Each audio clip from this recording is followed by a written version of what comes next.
Imagine a sound that makes the ground tremble. It isn't an earthquake. It isn't a stampede of animals. It is the sound of 10,000 warriors moving as a single, terrifying organism. Before the early 1800s, warfare in southern Africa was often ceremonial, a ritual of throwing spears from a distance and trading insults. Then, one man changed the rules. He turned war into total annihilation. He invented the horns of the buffalo, a tactic so effective it would one day crush a modern British army armed with rifles and cannons. He was an unwanted bastard child who grew up to become the Black Napoleon. He built a kingdom, revolutionized warfare, and left a scar on history that is still bleeding today. This is the story of Shaka Zulu. To understand the monster, you have to understand the man. And to understand the man, you have to understand his pain. Shaka was born around 1787. His father was Senzanga Kona, a chief of the small, insignificant Zulu clan. His mother, Nandi, was an impulsive woman from a rival clan. Their union was a mistake. In fact, when Nandi's pregnancy was first discovered, the elders dismissed it, claiming her swollen belly was just caused by an intestinal beetle known as the Shaka. When the baby was born, they sarcastically named him Shaka, the Beetle. Shaka and his mother were exiled. They were refugees, bouncing between clans, constantly humiliated, bullied, and beaten. Shaka wasn't a prince, he was a punching bag. But this trauma forged him. He grew tall, over 6 feet, and immensely strong. The bullying stopped when he started breaking bones. Eventually, he found a home with the Mtwetha Empire, under the mentorship of a wise king named Dingiswayo. Dingiswayo saw the fire in Shaka. He didn't see a beetle, he saw a weapon. Now I want you to pay close attention here, because this is the moment history shifts. Most commanders look at how to win a battle. Shaka looked at how to redesign the warrior. At the time, Bantu warfare relied on the assegai, a long, light throwing spear. You threw it, the enemy threw it. Casualties were low. Shaka realized that if you threw your weapon, you were disarmed. So, legend says, he took the throwing spear, broke the shaft, and created the Iklwa, named for the sucking sound it made when pulled from a body. Iklwa. This was a stabbing weapon. It forced his soldiers to get up close, chest to chest, eyes to eyes.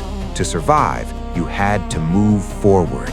But he didn't stop there. He forced his men to discard their sandals. He marched them over thorns and sharp rocks until their feet became as hard as hooves. Those who cried out were executed.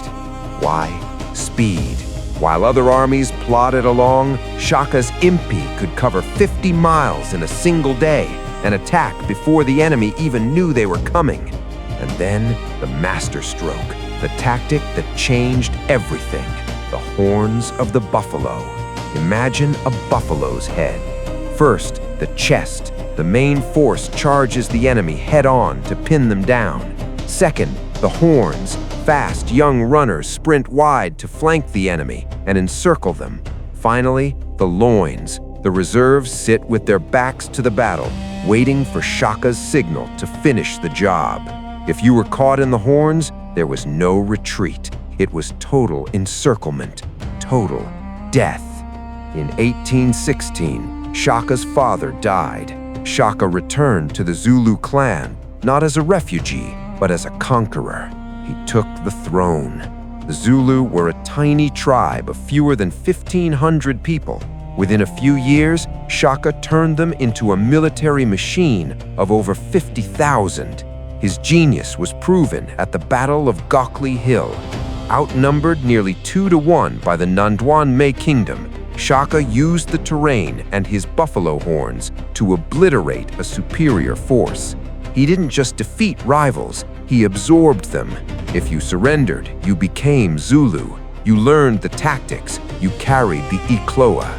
He created a meritocracy. It didn't matter who your father was. If you were brave, you rose in rank. He destroyed the old tribal hierarchies and replaced them with loyalty to one thing, the state. But stay with me, because the most shocking part of this story isn't the rise, it's the fall. Everything you've heard so far is about a military genius building a nation. But what happens when that genius loses his mind? In 1827, the one person Shaka truly loved, his mother, Nandi, died. The boy who had been bullied for his mother's sake was now a king who had lost his anchor. Shaka's grief wasn't just personal, it was a national catastrophe. Now this is where the story gets dark.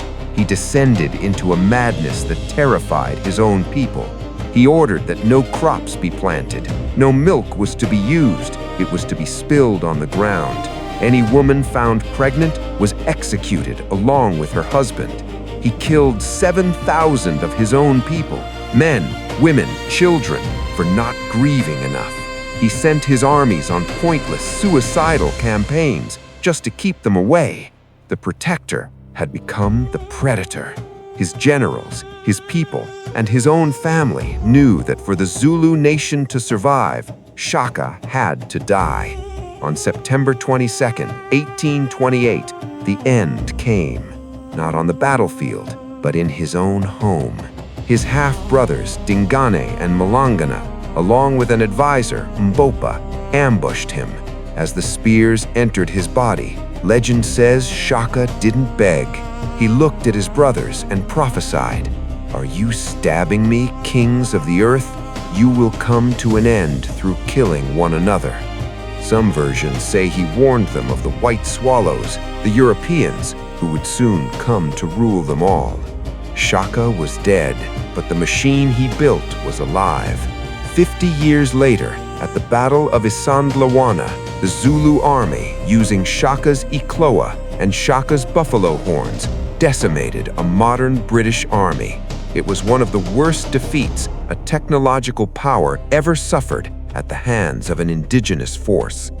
But this leaves us with a difficult question. Without Shaka's brutality, the Zulu people would have remained a small, forgotten clan, likely wiped out by colonial expansion. His violence forged a shield strong enough to break the British Empire. So, is a nation worth the blood it costs to build it? Does the survival of a people justify the madness of a king?